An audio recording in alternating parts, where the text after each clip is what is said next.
আসসালামু আলাইকুম। আজকে আমি আপনাদের তৈরি করে দেখাবো খুব মজার একটি রেসিপি, আর তা হলো চালতার আচার। অবশ্য চালতার আচার সবাই পছন্দ করে, আর যেহেতু এখন চালতার সিজন, তাই আমি তৈরি করে দেখাবো এটা কিভাবে আমি চালতার আচারটা তৈরি করি। আর আমার এই আচারটা আমি টক ঝাল বানাবো, মিষ্টিটা কম দেব, ঝালটা একটু বেশি থাকবে। এবার আমি এখানে সিদ্ধ করার মতন পরিমাণ মতন পানি দিয়ে দিলাম। এখানে আমি 2 কাপ পানি দেব, যেহেতু চালতাটা শক্ত থাকে তাই এটা সিদ্ধ হতে একটু সময় লাগে, তাই আমি এখানে 2 কাপ পানি দিয়ে দিলাম। আর দিয়ে দিলাম 1 চামচ লবণ আর একটু হলুদ। এখন আমি এটাকে এভাবে 30 মিনিটের মতন এটাকে ভালো করে ঢেকে সিদ্ধ করে নেব। এটা সিদ্ধ করতে যেহেতু একটু সময় লাগবে, তাই এখন আমি এটাকে 30 মিনিট এভাবে ঢেকে রেখে দেব। চালটা আমার সেদ্ধ করা হয়ে গেল। এখন আমি এটা শিল্পেটা এইভাবে চালতাগুলো একটা একটা এভাবে ছেঁচে নিয়ে নিলাম।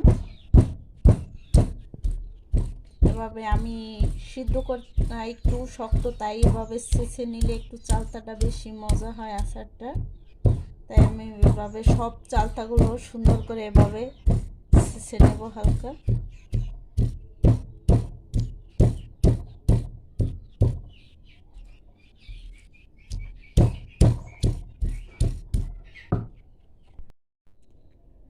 আচারটা তৈরি করার জন্য আমি কড়াইতে 1/2 কাপ সরিষার তেল দিয়ে দিলাম।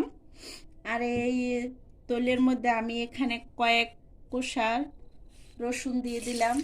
রসুনটা দেওয়াতে এটা থেকে সুন্দর একটা ফ্লেভার আসে আচারে। সব সময় আপনারা দেখবেন সরিষার তেলে এভাবে রসুন একটু ভেজে নিলে অনেক সুন্দর একটা স্মেল আসে।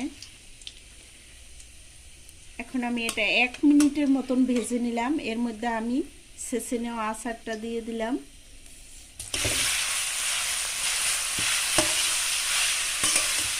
চালতার আচারে সবসময় সরিষার তেলটা কম লাগে, আমি এখানে অল্পই দিয়ে দিলাম।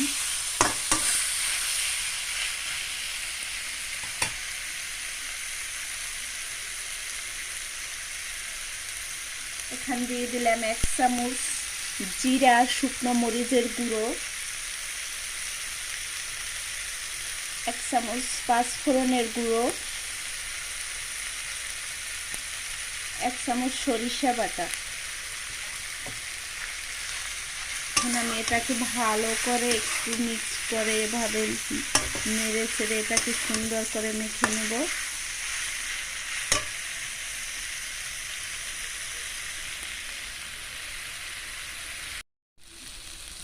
দিয়ে দিলাম 1/2 চামচ লবণ।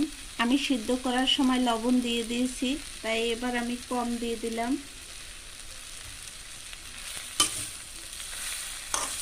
আর এখানে 1/2 কাপ এটা আমি আখের গুড় দিয়েছি।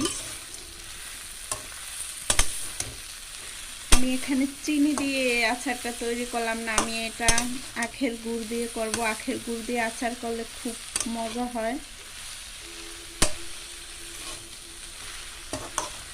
গুড়টা এভাবে নাড়তে নাড়তে গুড়টা খুব সুন্দর করে গলে যাবে।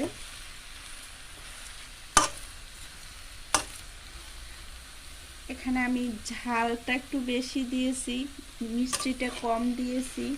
আপনারা চাইলে যদি ঝাল বেশি খান তাহলে ঝালটা বেশি দিতে পারেন।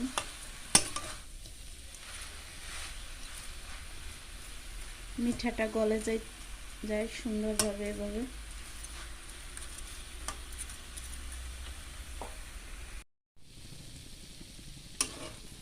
এখানে আমি আচারটা 5 মিনিটের মতন এভাবে এটাকে সুন্দর করে এভাবে সব উপকরণ দিয়ে আমি সুন্দর মিশিয়ে নিয়েছি। আর গুড়টা অনেক সুন্দর আচারের সাথে মিক্সড হয়ে গেল।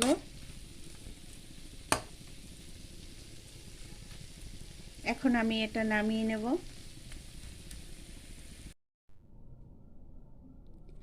তৈরি হয়ে গেল আমার চালতার আচার।